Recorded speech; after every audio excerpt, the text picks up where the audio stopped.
Olá, eu sou a Tami, do Literatami, e hoje estou com Jarid Arraes, que escreveu Corpo Desfeito.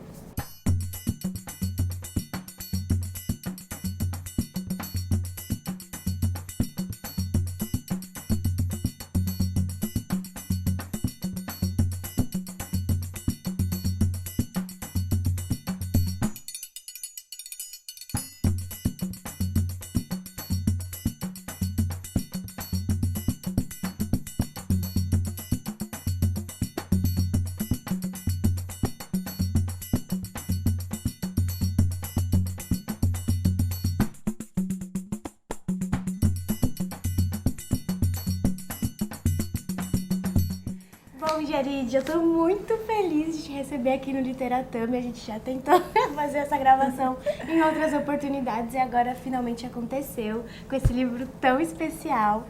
E eu queria que você começasse então falando um pouquinho de como foi que essa história te surgiu e como ela foi se desenvolvendo até chegar a ser Corpo Desfeito. Obrigada por me receber, estou muito feliz. Você também teve uma participação no livro. Para quem não sabe, a Tami fez leitura crítica. Foi muito importante no processo do livro, recomendo. Bom, eu saí do livro de contos, né, que foi Redemoinho Dia Quente. E a minha editora me fez a provocação, você não quer escrever um romance? E eu tinha essa ideia, essa imagem para um conto. Mas eu achei que eu poderia adicionar um pouco mais de complexidade e aprofundar um pouquinho mais para tornar um romance. Assim, aprofundar tanto quanto eu achava que eu conseguia, por eu venho de narrativa curta, e os meus contos são curtos, né? Eu tinha muito medo, assim, do quanto eu ia conseguir alargar essa ideia, né? Mas começou muito do processo do Redemoinho, quando eu fui para o Cariri e fiz umas fotos lá, o quanto eu vi de estátuas, né, estátuas de santos. E eu pensei como seria uma história em que uma mãe se sente culpada pela morte da filha e transforma a filha numa santa. Literalmente, faz uma estátua da filha. Era isso que eu tinha. E aí, depois disso, eu comecei a trabalhar mais esse argumento para adicionar mais personagens, né? O que vai acontecer com isso, né? Realmente, a pergunta, o que aconteceria se essa mulher fizesse isso? E aí eu trouxe, seria bom ter uma neta, né? E aí eu posso trabalhar essa relação entre as gerações, falar de trauma, né? É um tema que eu gosto muito de falar. E também eu estava num momento que eu estava lendo muito sobre antinatalismo. E assistindo muitos documentários, muitas coisas sobre abuso infantil, que já é um tema que me interessava desde quando eu fazia faculdade de psicologia. Então, eu acho que eu conseguia ali encaixar a ideia realmente de como eu queria, né, de que a partir disso se desenrolasse uma história de abuso infantil que está na família. Porque eu acho que esse é um assunto ainda pouco tocado na sociedade, muito cheio de dedos, assim, as pessoas falam disso com muito... Porque, sei lá, até uma palmada é uma grande polêmica, no sentido de que os pais têm direito de bater nas crianças. Então, sempre me incomodou muito isso, eu estava muito nessa pegada de estudar sobre como diferentes filosofias encaram o nascimento, né, a educação das crianças. Então foi meio isso, assim, eu queria trazer uma coisa absurda, né, e eu acho que essa figura da mãe que vira uma estátua, que é transformada numa estátua, é uma coisa meio maluquinha e combina comigo, assim, com as coisas que eu gosto de escrever. Com certeza, e trouxe disso algo muito importante, né, que é esse debate do lugar da criança mesmo na sociedade e na família, né? O livro traz, então, uma história de 3 gerações de mulheres, né? Que é narrada pela Amanda, a neta, que você estava falando, que é uma criança de 11 e 12 anos, né? No início da narrativa, mas que está ali no intermédio, está condenada a essa metade do caminho entre a infância e a vida adulta, que a avó meio que a obriga a viver bastante violentamente. E a avó é essa personagem cruel que também já foi vítima de crueldades, assim, inapreensíveis mesmo, que a gente só consegue vislumbrar pelo olhar da narradora, nunca entender por completo, né? Porque ela também não entende. E a mãe, que é uma mulher que engravidou muito cedo, que é de um pai supostamente desconhecido, porque abandonou ali as duas, que em vida é vista como meretriz e aí depois, quando morre, é transformada em santa, né? Ou seja, é uma mulher que está sempre aprisionada pela perspectiva materna, como há de ser também a sua própria filha. Então elas estão presas em uma teia violenta de abuso e negligência, como diz a orelha do livro, né? E aí, pensando nisso, assim, eu queria saber quais foram as suas preocupações na hora de construir cada uma dessas personagens que são tão complexas, envolvidas em uma rede tão complexa, assim. Eu estava conversando ontem num clube de leitura que me convidou, né, para participar. E uma das coisas que a gente falou foi sobre como pessoas traumatizadas traumatizam pessoas, né? E eu acho que é um ponto de partida interessante para discutir um pouco do livro, porque é aquela mãe que sofre violência e acaba até se ressentindo da filha pela violência que ela sofre, né? Porque o marido dela não reconhece a paternidade da filha, né? Acha que não é filha dele. E aí, quando ela engravida, ela tem uma filha que na minha opinião, né? Como quem estava escrevendo, eu também acho que ela era negligente com a Amanda. Eu acho que uma forma de abuso é negligência. E embora a Amanda tenha essa visão idealizada da mãe, que a mãe é muito melhor do que a avó e do que o avô, eu acho que a mãe era muito negligente. E as coisas aconteciam porque a mãe permitia também que acontecesse. Ela também estava sofrendo a violência da própria mãe dela, né, a avó da Amanda, do pai dela. Mas eu acho que existe um limite para o quanto a gente pode justificar as ações dos adultos devido aos traumas deles em relação às crianças, né? E acho que minha preocupação principal era essa, dar um pouco de complexidade, colocar um pano de fundo na história das adultas, mas o meu foco é a criança. O foco era a Amanda, porque ela era muito inocente. Eu acho que ela tem uma característica de inocência e ingenuidade, assim, grande. A forma como ela descreve as outras personagens, eu acho que é de um jeito muito meigo, um jeito muito dela, assim, de que ela não enxerga muita maldade nas coisas. Demora para que ela comece a desenvolver mais senso crítico sobre as coisas. E eu pensava muito nas referências que eu tive enquanto eu escrevia, né? Até referências muito antigas. Eu vi um filme muito bom que eu recomendo muito, que é o Cafarnaum. Ai, maravilhoso. Ganhou o Oscar, né? Maravilhoso filme. Que foi um filme que eu chorei de soluçar no cinema. E um documentário que tem na Netflix, que acho que é o Caso Gabriel Hernandes. Que é de um menininho que sofre abuso da mãe e do padrasto. E assim, coisas horríveis. Tanto é que enquanto eu estava escrevendo Corpo Desfeito, eu me perguntava, será que eu posso adicionar mais alguma camada aqui do abuso que ela sofre? Será que eu estou exagerando? Mas sempre vinha na minha cabeça assim, na verdade, não. As coisas que acontecem no mundo real, a exemplo do caso desse menino Gabriel, são tão horríveis ou mais do que as coisas do que a Amanda está sofrendo aqui.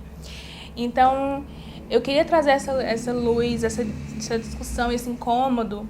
E quando eu estou participando de clubes de leitura, eu acho que flui muito esse debate sobre a responsabilidade dos adultos em relação às crianças, porque você tem uma ideia de que os pais, ou responsáveis, são os únicos que têm que educar, e é de acordo com a visão deles, e eles podem fazer o que eles quiserem para disciplinar, na verdade, para punir, né?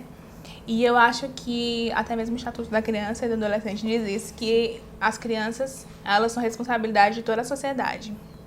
Só que, infelizmente, a gente não age dessa forma, né? A nossa omissão em relação à violência que as crianças sofrem é muito grande, né? E o exemplo da palmada, eu acho que é muito evidente, assim. Mas eu tenho o direito de dar uma palmada no meu filho, é só uma palmadinha, porque senão ele vai crescer e vai gritar comigo, vai me bater. Ou então, dói mais em mim do que dói em você. Né? São muitos argumentos, muitos dizeres e tal. E ninguém tá pensando que, na verdade, aquela criança está sofrendo uma violência, que ela é 100% vulnerável, ela não pode sair daquela situação, ela não tem pra onde ir, porque aquela pessoa, ao mesmo tempo que ela é agressora, ela é a cuidadora. E quem tá de fora fica com medo de se meter, de causar uma situação, um desconforto. E eu quero provocar por que a gente faz isso, porque a gente não causa esse desconforto, não confronta os adultos que estão gritando com as crianças, que estão ameaçando as crianças. Né? Eu vi um que até as pessoas trataram de forma cômica.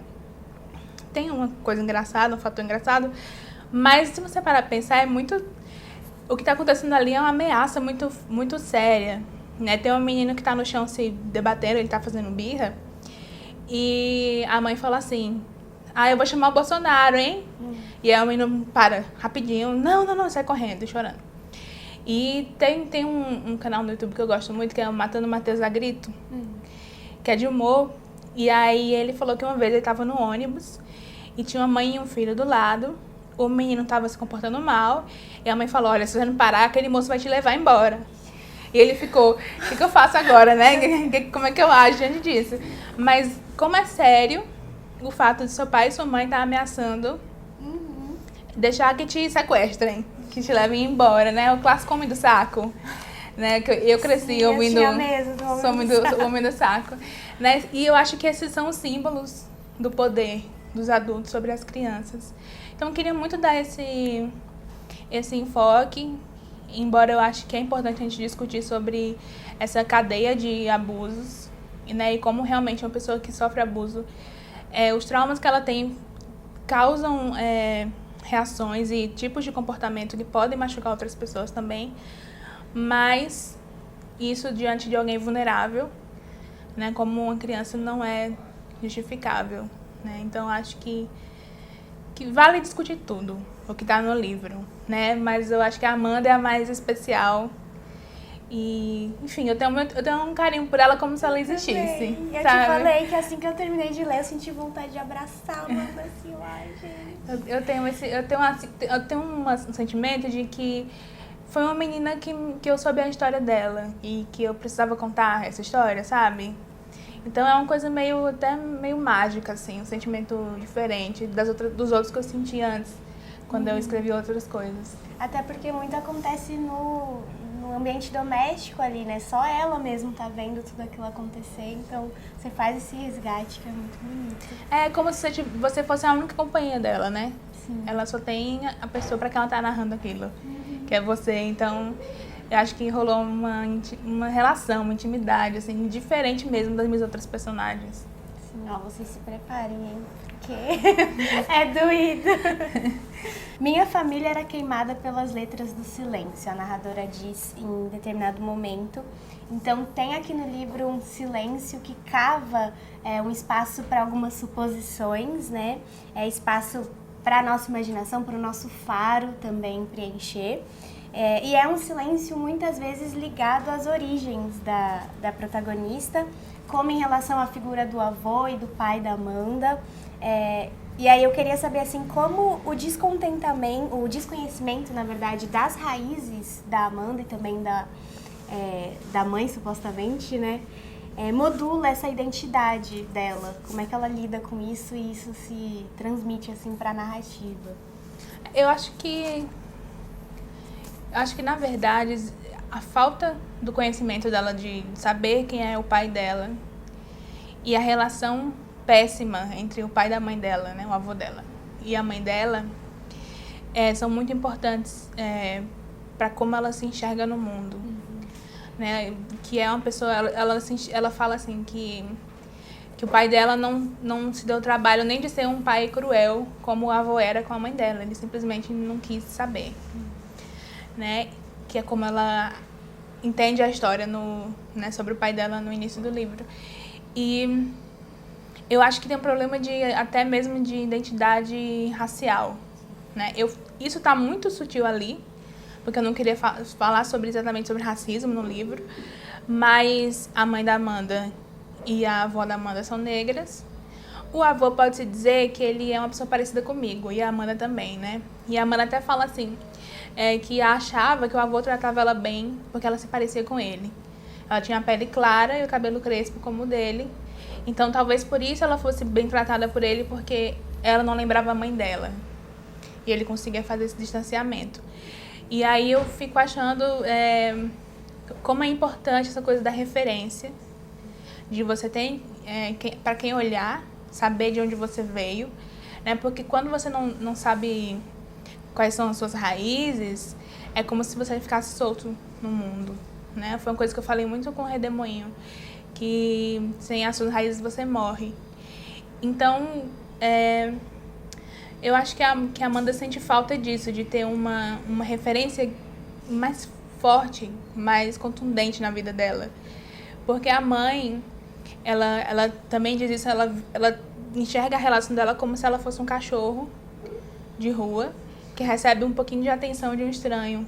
E depois fica lá junto. Já aconteceu muitas vezes comigo, de eu dar atenção para um cachorro de rua e ele vai e me segue para sempre. Então eu acho que tinha muito isso, assim, dela se sentir buscando atenção, buscando afeto, buscando entender quem ela era, tentando entender por que a mãe dela era tão reticente com ela, né? E também, nas poucas coisas que elas conversavam, sempre eram sobre problemas adultos, né? Ela não tinha uma relação tão, assim, mãe e filha. Eu acho que faltou isso pra ela também. Então ela é totalmente solta no mundo. Eu acho ela muito só. E acho que a questão racial tá muito, muito envolvida nisso. Na perspectiva do avô também, né? Porque que ele renega a filha. E é engraçado, assim, interessante, como ele não enxerga que a filha é parecida com a mãe. Não é parecida com ele, mas é parecida com a mãe, né? Mas aí a desvalorização das mulheres nessa história é muito forte, né? Elas estão em lugares de muita vulnerabilidade, de muito sofrimento de violência. E me perguntaram assim, mas eu fiquei pensando por que elas não saem dessa situação, por que não falam pra ninguém. E eu tenho que trazer um pouco, assim, a gente tem que pensar no contexto cultural também da região que se passa a história, né? O Cariri é uma região muito religiosa. Embora a gente tenha a sensação de que as pessoas sabem muito da vida umas das outras, na verdade tem muita coisa que é segredo e que não vaza das famílias por ser um tabu, por ser uma coisa que vai envergonhar a família. Então essas coisas de violência, de abuso de crianças, isso não sai, entendeu? E as pessoas não se metem, às vezes elas não acham que tem um problema ali, mesmo que elas saibam. Então eu fico pensando, né, como elas poderiam agir diferente, né? O que seria necessário, elas teriam que ter acesso ao quê para que esse ciclo de violência fosse interrompido, pelo menos com a Fabiana, que é a mãe da Amanda, né? A Amanda não preciso nem dizer, né? Porque teve quem já falou, por que ela não reage? Por que ela não sai da situação? Por que ela não vai embora? Gente, é uma criança de 12 anos. Pra onde ela vai? Ela não tem casa, ela não tem como se sustentar. E aquela coisa, a relação da criança com os responsáveis, que são violentos, é uma relação contraditória e muito triste. Porque ao mesmo tempo em que a pessoa está abusando da criança, tem aqueles momentos de abuso e violência que são aterrorizantes, mas logo depois a pessoa é aquela que dá a comida, é aquela que traz a roupa.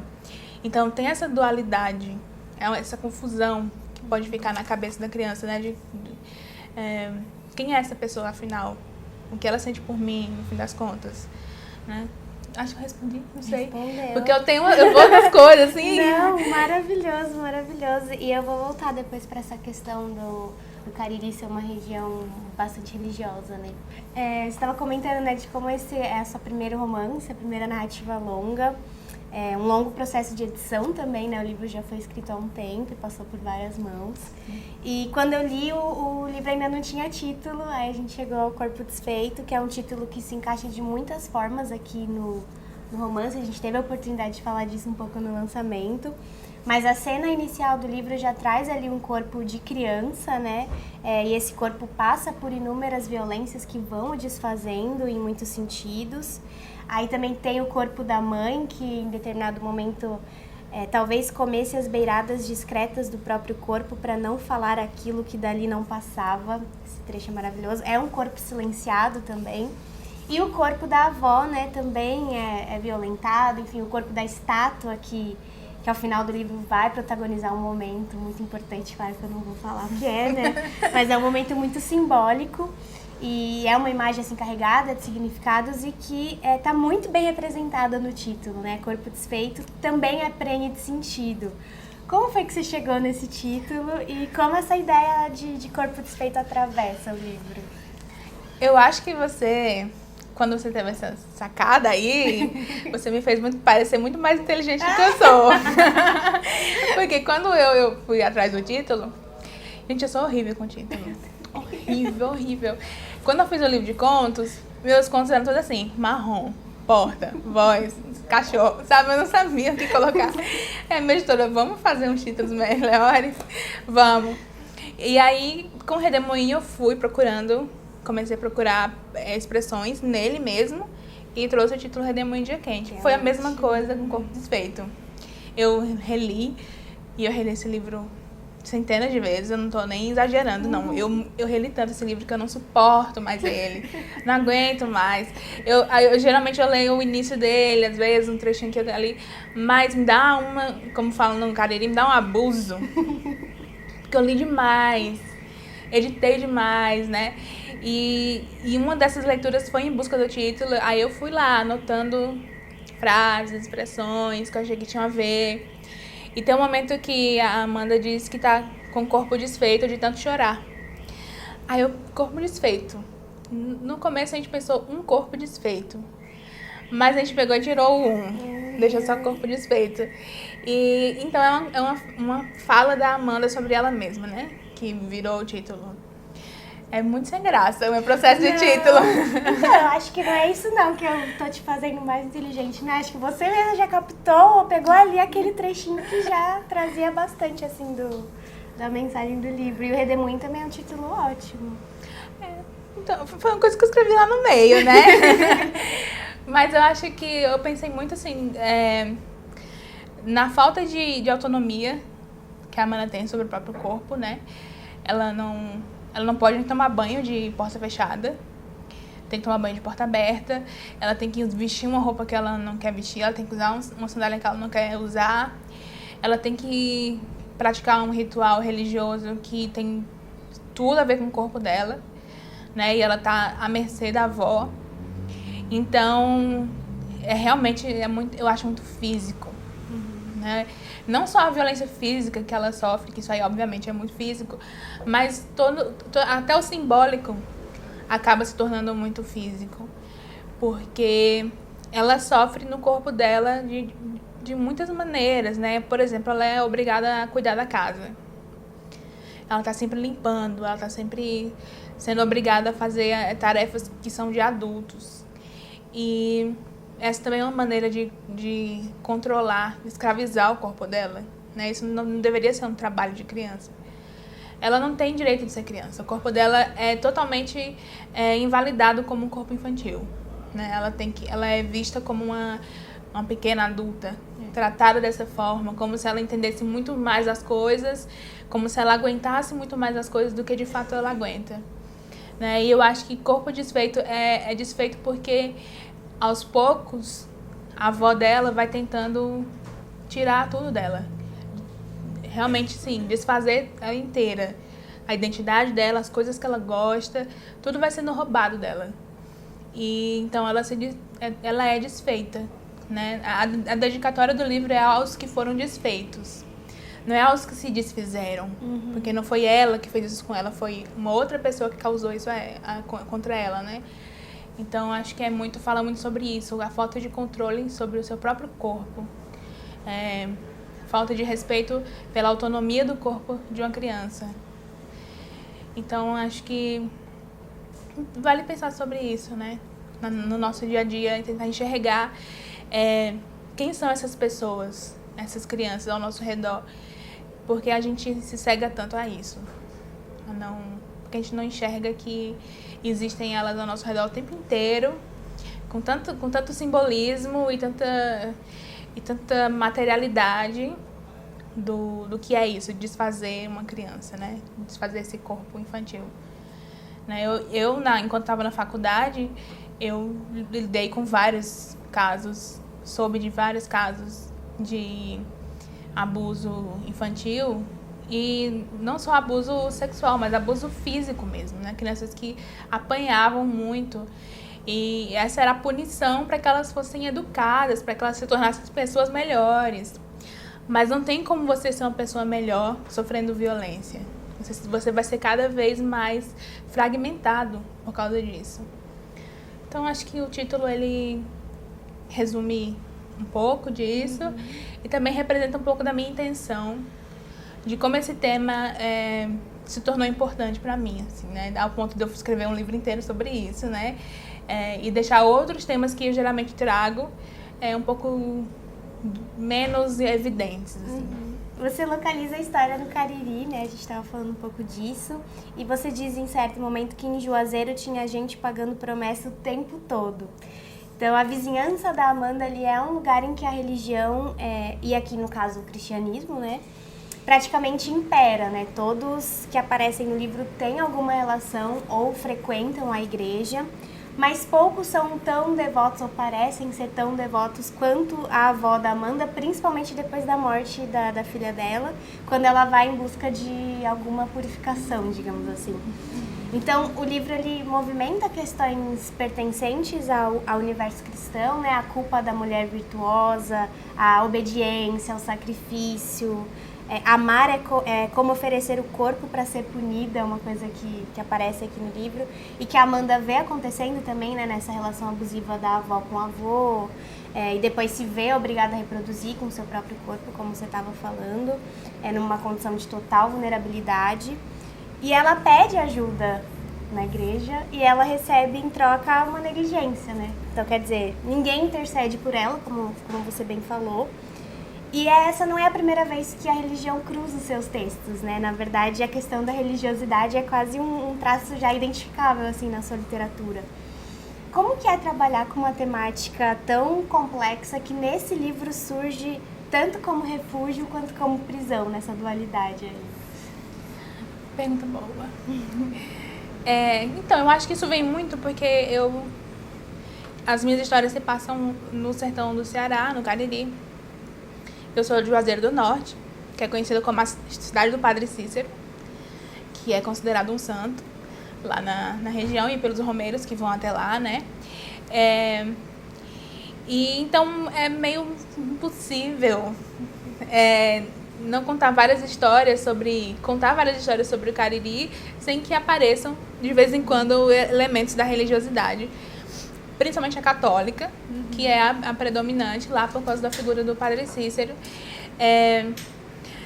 Então acho que é um elemento muito de ambientação das histórias, mais às vezes do que minha vontade de falar sobre religiosidade. É mais uma ambientação, é uma característica, é uma tentativa de apresentar um universo para os leitores que eles não conhecem. Eu acho que é muito mais isso do que uma vontade de falar sobre religiosidade. No caso do Corpo Desfeito, eu não queria que a religião que aparece como problema ali fosse uma religião que existe. Né? Então eu não queria que fosse católica ou evangélica ou umbandista, eu não queria nada disso, porque minha intenção não era culpar uma religião por aquilo ali.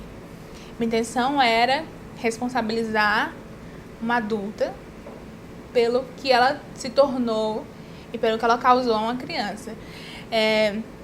Lógico que fica aquele elemento espiritual, religioso, porque ela cria uma estátua com o rosto da filha dela, ela cria rituais, né?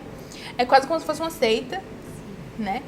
Mas a minha intenção não era atacar a religiosidade, até porque eu pensei muito nisso, assim, que personagem que a Amanda pode ver como uma esperança no caminho dela pode existir justamente para mostrar para as pessoas que o foco aqui não é a religião, o foco é o abuso. Então, a figura do padre se faz presente em alguns momentos. A Amanda tem uma relação boa com esse padre, ela tenta pedir ajuda ao padre, ela confia nesse padre, porque a questão ali não era se ela tinha que ir para a igreja, que ela ia antes, né? Não era a religião da avó católica. A avó para de ser católica, na verdade, em certo momento. Quando ela começa a perseguir essa purificação, você falou. Eu acho que é isso, que a religião é uma ambientação mesmo. E nesse caso do Corpo Desfeito, é uma criação, né, a partir de referências que existem, mas não algo que existe mesmo, porque eu queria um elemento absurdo, né? Eu tenho alguns contos meus que tem um pouco de, não sei se fantasia, não sei se como é que chamam isso, se é realismo mágico, se é fantasia, se é insólito, se é terror, eu não sei. Mas eu gosto de colocar uma coisa meio absurda assim em alguns contos. E eu queria que fosse um romance que tivesse uma coisa super absurda, né, que você nunca podia imaginar acontecendo, para não ser unicamente uma longa história com várias cenas de abuso, de violência, mas que não tivesse uma criatividade diferente envolvida. Né? É uma vontade, um desejo de ser criativa, né? Mais do que de trazer uma crítica, assim, eu queria ser criativa. Não sei se funcionou, mas a ideia era isso, era criar uma coisa que eu não tinha visto antes.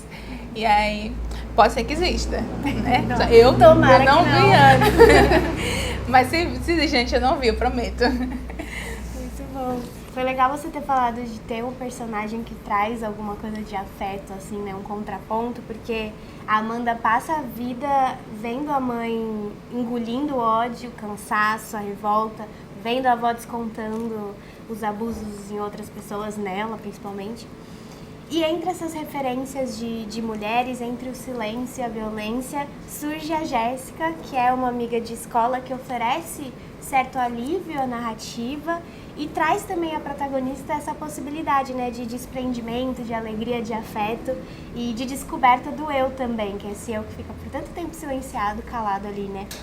A Jéssica sempre foi uma presença pensada no livro ou ela foi surgindo assim durante o processo? Eu vou ser super sincera. Meu processo criativo, ele é bem organizadinho. Tem até uma foto no meu Instagram que eu fiz, que é como se fosse um gráfico. Aí tem lá o gráfico, tem um círculo, não sei o que isso ali é eu tentando estruturar a história. Ah, aqui vai acontecer tal coisa, aí depois aqui vai ter outra coisa, sabe? Então eu traço também perfis de personagens, quando eu vou criar os personagens. E eu tento pensar assim, que tipo de personagem eu tenho que ter nessa história para conseguir contar isso de uma forma que não seja superficial, né? Para que, no caso dessa história, a protagonista tenha momentos de respiro também e um vislumbre ali do que a vida dela poderia ser, né? Se não fosse como é. Então eu pensei, sim, que ela tinha que ter uma amiga, né? Ela tem que ter uma amiga. E comecei a escrever a Jéssica como a melhor amiga dela. E tudo bem, só que em algum momento ali eu achei que a idealização que a Amanda tem da Jéssica, como ela enxerga a Jéssica, como ela quer ser parecida com ela. E o estalo veio quando eu escrevi uma frase que ela fala que a Jéssica usa um brilho labial que faz a boca dela ter cheiro de coisa para comer, uma coisa assim, eu esqueci exatamente, mas é isso. E eu pensei, caramba, ela enxerga a boca da amiga como coisa de comer. Acho que essa idealização foi além da amizade, né? Então, surgiu assim, acidentalmente, eu escrevendo, e aí eu percebi que eu poderia elaborar isso um pouquinho mais e trazer uma coisa do primeiro amor, realmente o primeiro amor, porque eu acho que a Amanda é realmente muito ingênua, né? E eu queria trazer isso de uma forma não é bem leve, mas assim, mais inocente. Não tratar a sexualidade como uma coisa sexual, né? Mas sim como uma descoberta do afeto por outra pessoa, de se apaixonar, na verdade. Então, esses momentos de respiro com a Jéssica são momentos de descoberta do que é se apaixonar por outra pessoa e essa pessoa também gostar de você de volta. Porque o problema grande na vida da Amanda é que parece que todo mundo que ela gosta não corresponde. Todo mundo que ela confia quebra a confiança.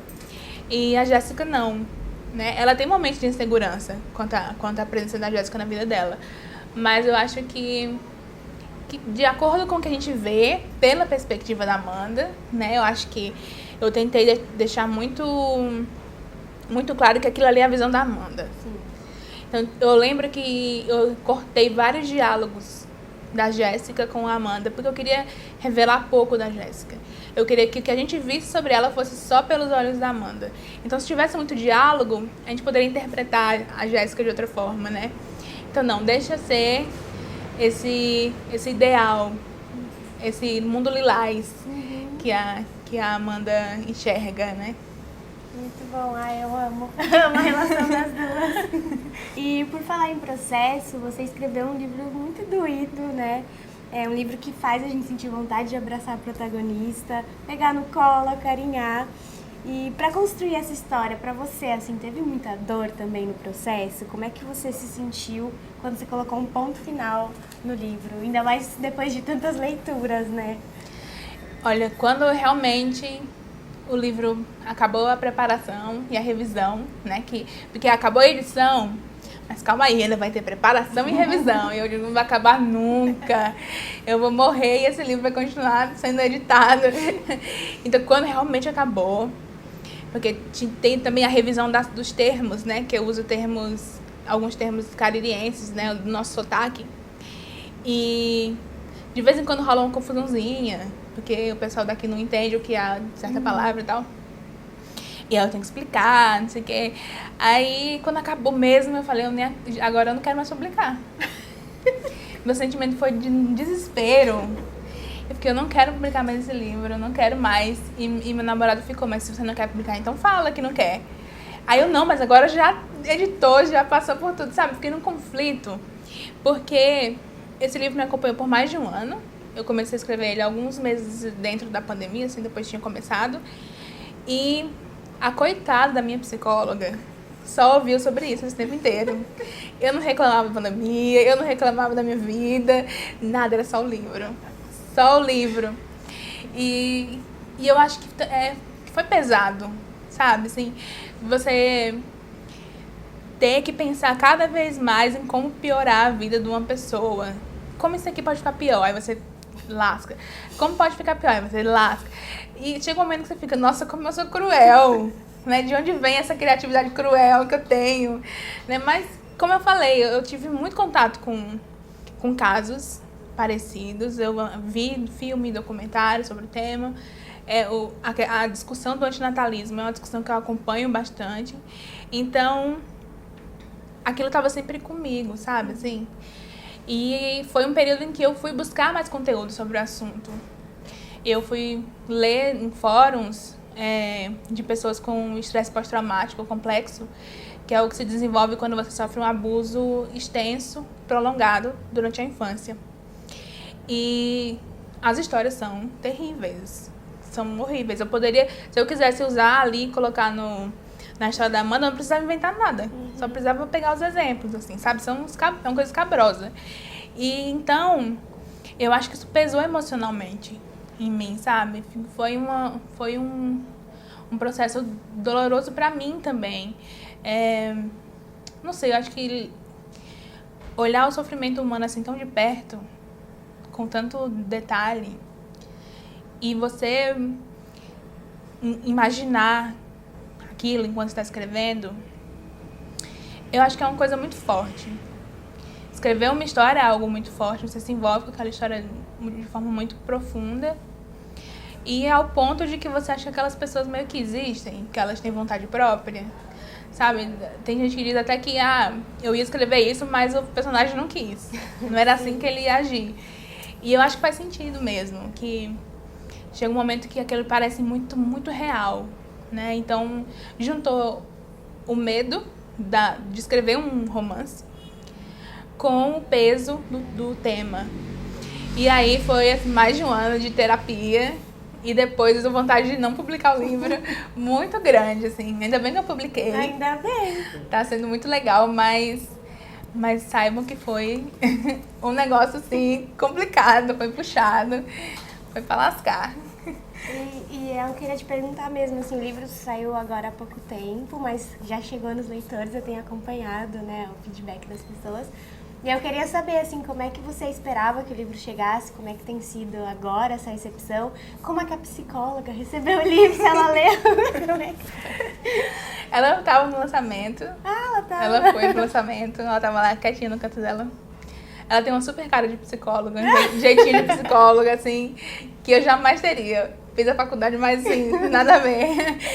E ela tava lá, ela leu. Aí ela citou 2 momentos que pra ela foram os mais chocantes. E que não são momentos de agressão física. São momentos muito mais simbólicos. Uhum. E até fiquei surpresa, assim, nossa, foi isso que mais te tocou, né? E ela avaliou o livro nas redes lá, ela me deu 5 estrelas. Também se ela me der 5 estrelas, a gente já outra sessão já... Eu disse, minha filha, eu vou trocar de psicóloga. Mas tá sendo muito legal, porque a minha expectativa era de que fosse terrível. Achava que ia ser um fracasso, que ia ser horroroso, que ia me escrachar. Nossa, eu achei as piores coisas que o escritor pode achar sobre o seu próprio livro, eu achei. E eu ficava muito, assim, discutindo comigo mesma, porque eu tive 3 amigos que leram o livro como leitores beta, e você e o Cristiano Aguiar, que fizeram leitura crítica. E todo mundo foi muito positivo, né? Tinha um apontamento aqui, um apontamento ali, mas de modo geral foi tudo muito positivo. Então eu tava assim, gente, por que eu tô com tanto medo? Por que eu acho que isso aqui é tão ruim, né? Aí eu, não, mas é porque são meus amigos. Não, mas é porque são pessoas muito gentis, não sei o quê. Sempre tinha um porém.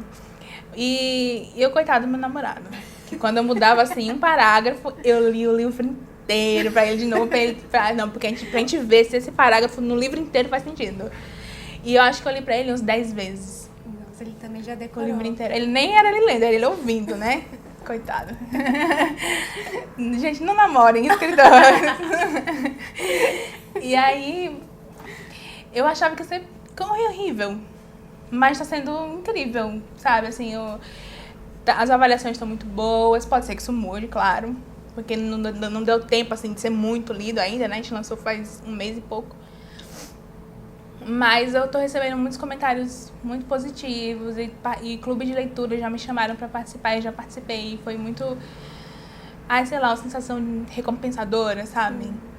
Principalmente quando as pessoas falam que foi algo impactante emocionalmente. Era isso que eu queria fazer, eu queria que a história fosse impactante. Eu não queria que você lesse e depois ficasse, sabe assim, odeia aquilo ali ou ama, mas que aquilo te incomode.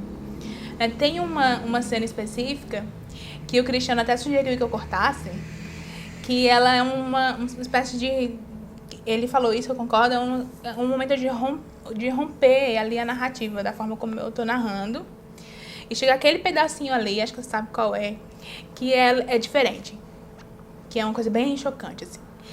E eu falei, não, mas eu quero manter isso aqui, porque eu acho que isso aqui é o amo e o odeio do livro. Aí eu falei com a minha editora, né, Luara, você acha que isso aqui pode fazer com que as pessoas não leiam o livro? Ela, não, tá no final do livro, a pessoa não vai deixar de ler o livro, chegou no final e vai abandonar? Então eu acho que não, então vamos manter. Porque eu queria essa coisa assim, não, é como se eu quisesse testar os leitores, sabe? Quanto você aguenta dessa história, quanto você aguenta de uma coisa que pode ficar cada vez pior. Como você imagina o final, se pode ser um final bom, qual vai ser a solução para isso, né? Então até quase o finzinho ali eu queria forçar a barra. Então eu acho que eu tô bem feliz pelo que eu tô ouvindo e aliviada. Ainda pode dar errado, ainda pode dar errado. Já deu certo. Sempre pode dar errado. Mas assim, eu acho que isso que eu já vivi já valeu a pena eu ter falado, não, deixa eu publicar, não vou desistir. Tá só começando. Acho que a história desse livro vai ser muito linda. E agora eu quero que você leia um trechinho dele pra gente. Sem roupa e de joelhos, abaixei a cabeça para não encarar a estátua.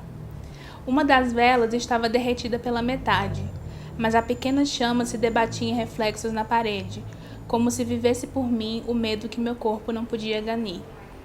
Pelada, esperei o próximo toque. Meu corpo mostrava as costelas, um umbigo mal cortado que virou uma bolinha para fora, as cicatrizes, queloides, os pelos finos nos braços e pernas. Talvez fosse assustador meu semblante bege de menina de 12 anos, sustentando meu peso sobre joelhos pontudos, quieta, numa espera sem ponteiros. O primeiro toque foi no ombro, eu já esperava.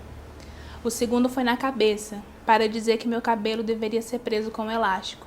Em seguida, outra vez no ombro, em um chiado de quem ordena silêncio, para que eu me aprumasse a postura. Com sorte, o próximo toque seria do tecido que viria avexado para me cobrir, defendendo minha pele, como se o pano sentisse vergonha por minha figura exposta e de mansidão prostrada. Vó me tocou pela 4ª vez e deslizou seus dedos enrugados por meu rosto.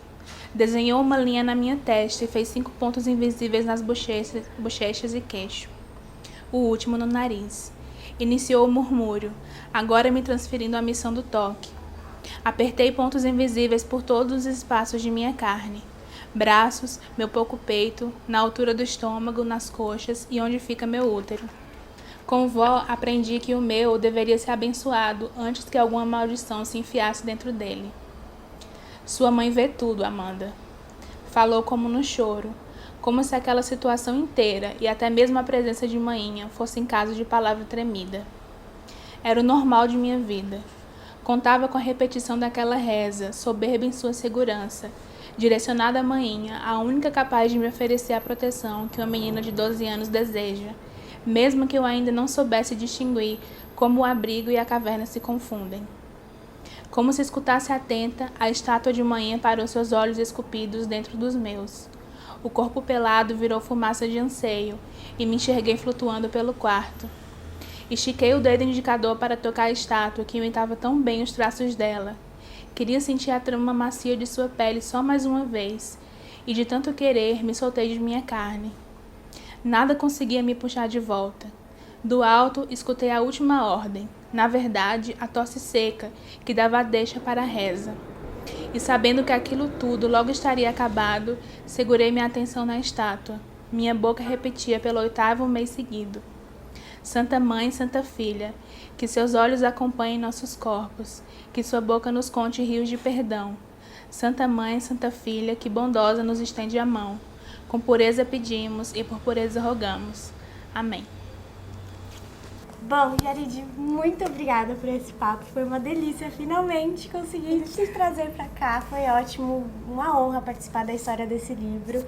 Gente, leiam Corpo Desfeito, que saiu agora nessa edição, que além de tudo tá linda, pela Alfaguara. Já tá nas livrarias, já podemos sofrer juntos agora.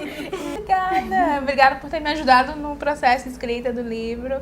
Obrigada por me convidar para falar aqui com você. Eu lhe admiro muito, então pra mim é incrível, é um presente.